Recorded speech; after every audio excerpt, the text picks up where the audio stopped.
অম্বুবাচী চলাকালীন সময়কালে ভুলেও মুখে তুলবেন না এই 5টি খাবার, নতুবা সারা বছর নানান প্রকার রোগ জ্বালা যন্ত্রণায় ভুগতে হবে। তাই আজকেই সাবধান হয়ে যান। আজ রবিবার 22শে জুন দুপুর 2:34 থেকে শুরু হচ্ছে শ্রী শ্রী দেবীর অম্বুবাচী যাত্রা, যাকে আমরা অম্বুবাচীর প্রবৃত্তিও বলে থাকি। পৌরাণিক মতে বিশ্বাস করা হয় আজ থেকেই মাতা বসুন্ধরা ঋতুমতী হয়ে পড়েন। সেই উপলক্ষেই নানান রকমের নিয়ম পালন করতে হয় গোটা দেশ জুড়ে। ঋতুমতী হওয়ার পর মেয়েদের সন্তান ধারণের ক্ষমতা জন্মায়, তেমনি এই অম্বুবাচীর পর থেকেই পৃথিবী শস্য শ্যামলা হয়ে ওঠে। আষাঢ় মাসের মৃগশিরা নক্ষত্রের 3য় পদ শেষ হলে মাসের 4র্থ পদ পড়লেই শুরু হয় অম্বুবাচী। 3 দিন ধরে চলে এই পর্যায়। এই সময় গৃহস্থ বাড়িতে বেশ কিছু নিয়ম পালনের কথা বলা হয়ে থাকে, যেগুলি নিয়ে একটি বিস্তারিত ভিডিও আমি এর আগেই পোস্ট করেছি। এর পাশাপাশি আজকের এই ভিডিওতে আমি আপনাকে এমন 5টি খাবারের কথা বলবো যেগুলি অম্বুবাচী চলাকালীন সময় আপনাকে বর্জন করতে হবে। নমস্কার বন্ধুরা, সাহিত্যরস মোটিভেশনের আজকের একটি নতুন ভিডিওতে আপনাকে জানাই সুস্বাগতম।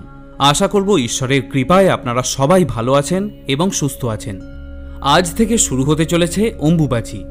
প্রত্যেক বছর আষাঢ় মাসের 7 তারিখে অম্বুবাচী পালন করা হয়ে থাকে।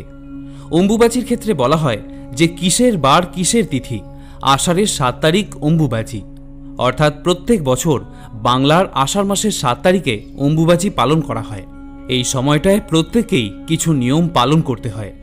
যদিও সন্ন্যাসী, ব্রহ্মচারী, বিধবারাই অম্বুবাচী চলাকালীন সময়ে বিশেষ নিয়ম পালন করে থাকেন, তবুও গৃহস্থ মানুষদের অম্বুবাচী চলাকালীন সময়ে বেশ কিছু নিয়ম এবং নিষেধ মানতে হয়, নতুবা সংসারে নানা প্রকারের অমঙ্গল হতে পারে।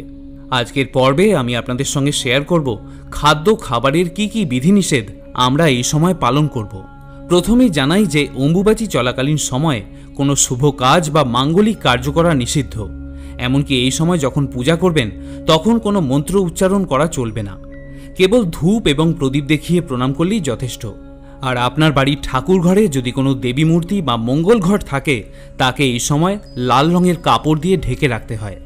অম্বুবাচী নিবৃত্তির পর সেই কাপড় সরিয়ে শুদ্ধ করে তারপর দেবী মূর্তিকে পূজা করা যায়, কিন্তু তার আগে দেবী মূর্তিকে কখনোই স্পর্শ করা চলে না। পৌরাণিক তথ্য অনুযায়ী সতী দেবীর দেহের 51 খণ্ডের মধ্যে বিশেষ খণ্ড গর্ভ এবং যোনি অংশ পড়েছিল কামাখ্যায়। তারপর থেকেই সতীপীঠের অন্যতম হল আসামের এই কামাখ্যা মন্দির। এটি তন্ত্র সাধনার জন্য অন্যতম পীঠস্থান বলে প্রচলিত। আগেই বলেছি যে এই সময় ধরিত্রী মাতা স্বয়ং অশুচি থাকেন, আর সেই জন্যই এই 3 দিনে ব্রহ্মচারী, সাধু সন্ন্যাসী, যোগী পুরুষ এবং বিধবা মহিলারা অশুচি ধরিত্রীর ওপর আগুনে রান্না করা কোনো খাবার গ্রহণ করতে পারেন না। শুধুমাত্র মিষ্টান্ন এবং ফলমূল খেয়েই তাদের এই 3 দিন কাটাতে হয়। পৌরাণিক সময় থেকে এখনো পর্যন্ত বিভিন্ন পরিবারের বয়স্ক বিধবা মহিলারা এই 3 দিন নিষ্ঠার সঙ্গে অম্বুবাচীর ব্রত পালন করে থাকেন। ঋতুমতী ধরিত্রীর ওপর খাদ্য বানাতে পারবেন না বলে অনেকেই আগের থেকেই খাবার বানিয়ে রাখেন, কিন্তু 3 দিনের বাসি খাবার তো আর খাওয়া সম্ভব নয়। তাই বেশিরভাগ ক্ষেত্রে ঠান্ডা জাতীয় খাবার খেয়ে তারা এই 3 দিন কাটিয়ে থাকেন। যদিও গরম খাবার যে গ্রহণ করা যাবে না, এই নিয়মটি শুধুমাত্র তাদের ক্ষেত্রেই প্রযোজ্য। সাধারণ মানুষ, গৃহস্থ মানুষদের ক্ষেত্রে সেই নিয়মটি প্রযোজ্য নয়। তবে খাবারের কিছু বিধি নিষেধ আছে যেগুলি সাধারণ মানুষদের ক্ষেত্রেও প্রযোজ্য, যে বিষয়গুলি আমরা অনেকেই জানি না। এখন আমি আপনাদের বলে দেব যে অম্বুবাচী চলাকালীন সময়কালের মধ্যে, অর্থাৎ অম্বুবাচীর প্রবৃত্তি এবং নিবৃত্তির মাঝখানে যে সময়কাল, তার মধ্যে কোন খাবার আপনারা ভুলেও মুখে তুলবেন না, এবং এমন একটি খাবার যেটি এই সময় একবার হলেও খাবেন।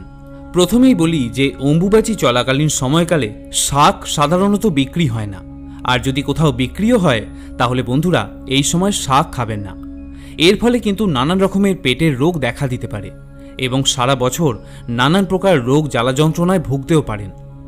বেশিরভাগ ক্ষেত্রে অনেকে হয়তো বলবেন যে এমন অনেক শাক আছে যেটি হয়তো মাটি থেকে না উপড়েও তুলে আনা সম্ভব হয়, কিন্তু বন্ধুরা বছরের এই নির্দিষ্ট সময়টিতে শাক জাতীয় খাবার খাওয়া উচিত নয়।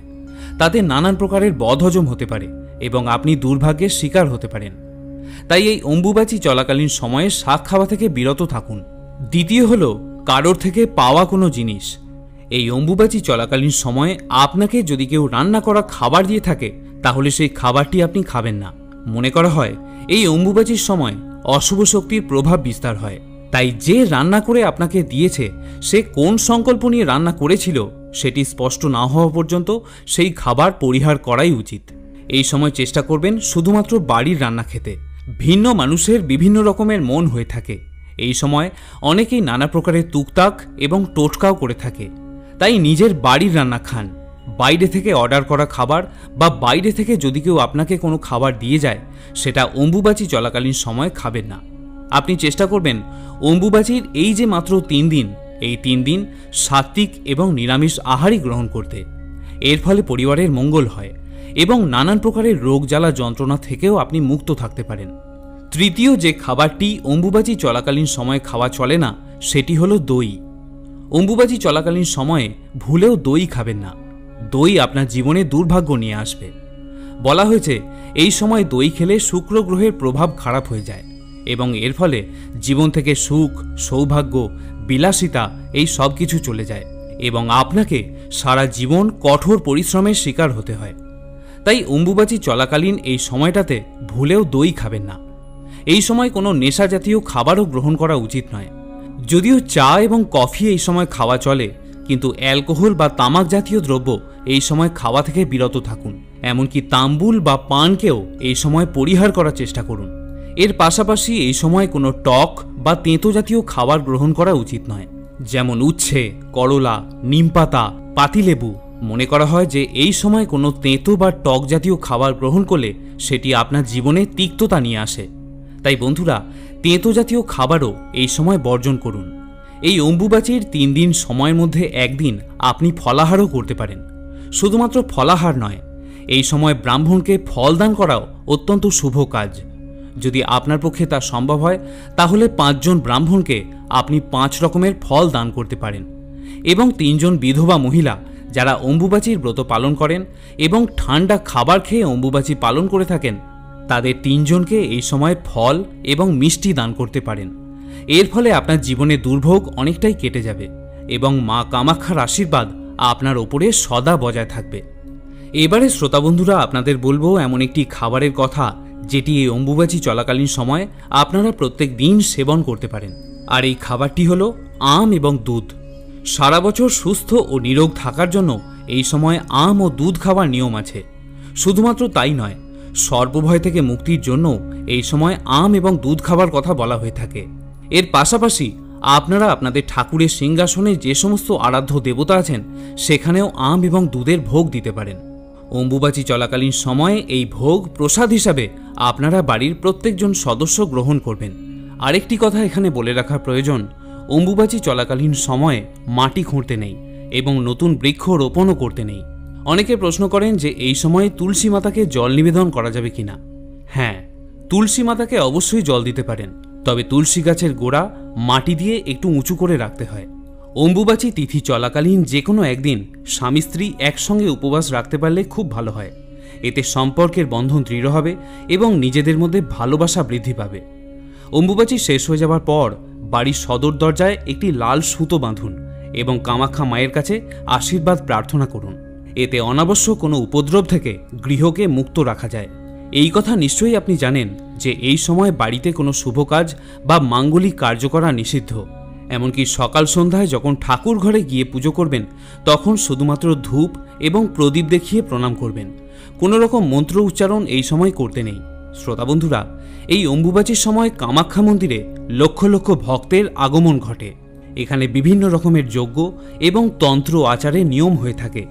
মেলা বসলেও মন্দির থাকে বন্ধ। নাট মন্দির চত্বরে নামগান হয়ে থাকে।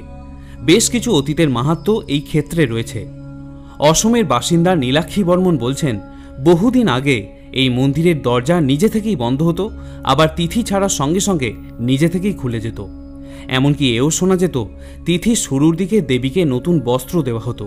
3 দিন পর সেই বস্ত্রের পূর্ব রং আর থাকতো না, সেটি নিজে থেকেই লাল রং ধারণ করত। তবে এখন সেই সব অতীত। যুগ পরিবর্তনের সঙ্গে সঙ্গে অনেক পরিবর্তন এসেছে। প্রিয় শ্রোতা বন্ধুরা, আমি আশা করব অম্বুবাচী সংক্রান্ত এই তথ্যগুলি জেনে আপনি সমৃদ্ধ হয়েছেন। এই সময় আসামের কামাখ্যা মায়ের মন্দিরে অনেক রকম অদ্ভুত পূজা অর্চনা হয়ে থাকে, যেগুলি নিয়ে একটি বিস্তারিত ভিডিও আমি আগামীকাল পোস্ট করব। আপনি চাইলে সেই ভিডিওটিও দেখে নিতে পারেন। যদি আপনি আমাদের চ্যানেলে নতুন শ্রোতা হয়ে থাকেন তাহলে অবশ্যই চ্যানেলটিকে সাবস্ক্রাইব করে রাখুন। আজকের মতো ভিডিওটি এখানেই শেষ করছি। সকলে ভালো থাকুন, সুস্থ থাকুন। জগৎজননী মা কামাখ্যার আশীর্বাদে আপনার জীবন ও পরিবার আরও সমৃদ্ধ হোক। জয় মা আদ্যাশক্তি।